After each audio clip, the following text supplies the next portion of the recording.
Hai semua, balik lagi bareng aku Aga. Yuk kita ngobrol lagi terkait dengan pertanyaan-pertanyaan yang udah dikirimin ke aku lewat DM sosial media aku. Nah ini ada pertanyaan menarik ya teman-teman ya. Bagi teman-teman yang nonton video ini sebagai video pertama dari channelku, aku pengen ngucapin selamat datang dan salam kenal. Silahkan explore aja semua informasi yang ada di channelku ini. Bagi teman-teman yang pengen belajar seputar karir, cek aja di bagian playlist. Di sana aku udah bikin playlist-playlist untuk mempermudah teman-teman untuk belajar di masing-masing tahapan rekrutmen. Selain itu, apabila teman-teman di sini ada yang lagi nyari informasi lowongan pekerjaan, bisa cek di bagian komunitas atau community. Di sana aku udah posting secara berkala terkait dengan lowongan pekerjaan yang sedang update, yang sedang dibuka, yang aku peroleh dari teman-temanku yang ada di LinkedIn. Kita akan ngobrol santai aja ya teman-teman ya. Ini ada pertanyaan menarik nih. Jadi gini pertanyaannya, kagak wajar nggak sih suatu perusahaan itu menunda atau bukan menunda ya, yang menunda suatu proses rekrutmen kayak gitu. Ibaratnya aku tuh diundang interview tanggal sekian, aku yain. Nanti Hamin satu dikonfirmasi lagi, diundur lagi, terus gitu.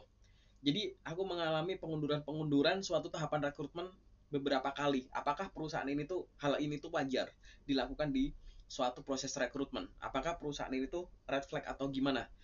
Terus kira-kira aku harus ngapain? Ada gak teman-teman yang pernah ngalamin ini? Ada pertanyaan nggak di dalam kepala yang belum kejawab? Yuk kita diskusi bareng aja.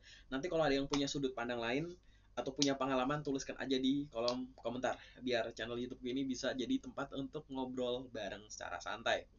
Nah teman-teman, ini perspektifku ya kayak gitu. Jadi apakah wajar suatu perusahaan itu melakukan penundaan-penundaan terhadap proses rekrutmen di mana mereka sendiri yang ngejadwalin, tiba-tiba mereka nunda gitu? Jawabanku ya nggak wajar kayak begitu. Karena perusahaan itu buka lowongan pekerjaan kan pasti dengan suatu target. Harus ada orang yang mengisi. Mereka butuh manpower sehingga dia buka rekrutmennya saat itu. Ya kalau butuhnya tahun depan ya buka lokernya tahun depan. Kan secara umum kan kita akan berpikir kayak gitu ya teman-teman ya. Tapi kita juga harus sadari bahwa nggak mungkin suatu perusahaan sengaja membuka suatu kesempatan kerja infoloker dengan niat untuk melakukan penundaan-penundaan. Nah, kita sesekali sebagai seorang job seeker harus bisa melihat dari sudut pandangnya mereka, pemberi kerja, kayak begitu. Kira-kira ada hal apa yang menyebabkan terjadinya penundaan-penundaan tadi? Ini aku katanya udah mau ada interview user nih, diundur lagi kayak begitu. Nah, kita coba dibalik sudut pandangnya. Kira-kira apa ya yang bisa menyebabkan ini? Gitu. Yang nomor dua adalah kita bisa nanya nggak sih ke mereka sebenarnya ditunda ini gara-gara apa kayak begitu. Nah, secara umum aku akan bilang bahwa pada saat kita belum tanda tangan kontrak, belum terikat dengan suatu perusahaan di mana kita akan bekerja di sana, jangan nunggu gitu. Jadi bagi teman yang nanya ini ya gitu, wajar nggak sih kalau perusahaan itu nunda-nunda kayak begitu? Memang tidak wajar. Tapi kalau kamu hanya fokus ke hal ini, ke loker ini, gitu. Kayak kita malah berharap banget ke satu locker ini, pada di luar sana masih banyak locker yang bisa kita follow up, di mana fokus kita harusnya udah ke sana, ya jadi nggak wajar teman-teman. Gitu. Kita sebagai job seeker ya nggak wajar perlakuannya, karena ibaratnya kalau sudah ada penundaan, teman-teman harus paham dulu kenapa ada penundaan. Ada momen nggak buat teman-teman nanya, Pak atau Bu, ke HRD ditanya gitu. Dari info penundaan tersebut ada alasan nggak yang sebenarnya udah disampaikan? Karena banyak yang alasannya udah disampaikan. Misalkan, maaf Pak atau Bu, untuk proses interviewnya akan kita undur dikarenakan user masih sibuk, user masih di luar kota, dan lain-lain. Atau terkait ada apa gitu. Ya sudah, teman-teman ikuti saja. Boleh nggak teman-teman di situ langsung follow up? Boleh, langsung sampaikan saja. Terima kasih Pak atau Bu untuk update informasinya. Apakah saya boleh follow up secara berkala terkait dengan jadwal tersebut? Kayak begitu. Atau mungkin dianya udah ngasih jadwal gitu. Bahwa proses rekrutmen ini akan ditunda yang tadinya tanggal sekian, jam sekian menjadi tanggal sekian. Baik Pak atau Bu, terima kasih untuk informasinya. Saya bersedia untuk bisa tes di tanggal tersebut dan mohon izin untuk saya follow up nantinya. Jadi teman-teman udah bisa menyampaikan itu. Jadi kalau ada pertanyaan, tanyakan aja. Karena memang ini masih dalam satu rangkaian obrolan.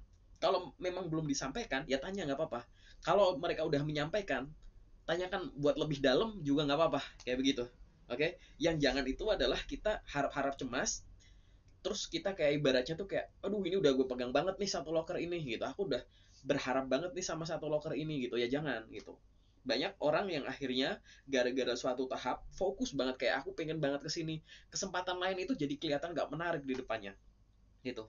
Padahal ingat ya teman-teman ya, fokusnya tuh begitu. Sebelum teman-teman tanda tangan kontrak, walaupun nih teman-teman ada di suatu tahap, kelihatan perusahaannya itu excited banget untuk merekrut teman-teman. Mungkin dari interview udah kelihatan, oh tapi nanti nggak apa-apa ya penempatnya di sini. Udah kelihatan secara lisan udah kayak oke ini aku perusahaan suka banget deh sama aku. Tapi kalau teman-teman belum tanda tangan kontrak kayak gitu ya, jangan tadi kayak ngejagain gitu doang gitu ya itu. Jadi teman-teman silahkan coba pahami dulu sudut pandang dari perusahaan kenapa ada penundaan tadi. Kalau teman-teman pengen tahu ya tanya, kalau udah dikasih tahu belum paham atau belum yakin diperdalam, dan teman-teman di situ juga boleh menyampaikan untuk kesediaan atau tidaknya melanjutkan rekrutmen dengan ditunda semacam tadi, sambil nanti teman-teman juga mempersiapkan diri yang terbaik untuk apa? Kesempatan-kesempatan lain kayak gitu. Jadi menunggu itu kan tidak hanya nunggu terus nggak ngelakuin yang lain ya, kayak begitu. Ini tidak hanya dari kegiatannya ya, tapi mood juga dan pikiran kita juga kayak gitu. Jadi bagi teman-teman yang ngalamin ini, bagi teman yang nanya soal ini, gitu ya jawabanku ya. Jadi memang nggak wajar suatu perusahaan melakukan itu, tapi kan tetap dunia kerja itu ada dinamika dinamis. Mungkin orang-orang yang terlibat dalam proses rekrutmen ini ada suatu hal yang menyebabkan suatu rangkaian proses rekrutmen itu harus ada penundaan di tahap tertentu semacam itu akan berkaitan dengan prioritas yang ingin mereka lakukan, dan kita sebagai job seeker kita pahami itu, kita harus bisa fleksibel menurutku kalau kita ingin bekerja dengan orang lain ya kayak gitu. Kita harus bisa fleksibel, pahami dulu, setelah itu tetap kita harus fokus dengan kesempatan-kesempatan yang lain kayak gitu. Nah itu adalah jawaban dari aku teman-teman. Mungkin ada yang punya perspektif lain, silahkan tuliskan di kolom komentar, atau ada teman-teman lain yang ada pertanyaan pengen dibahas nih, aku bahas apa nih, tuliskan aja di kolom komentar. Itu ya dari aku, semoga bermanfaat. Terima kasih.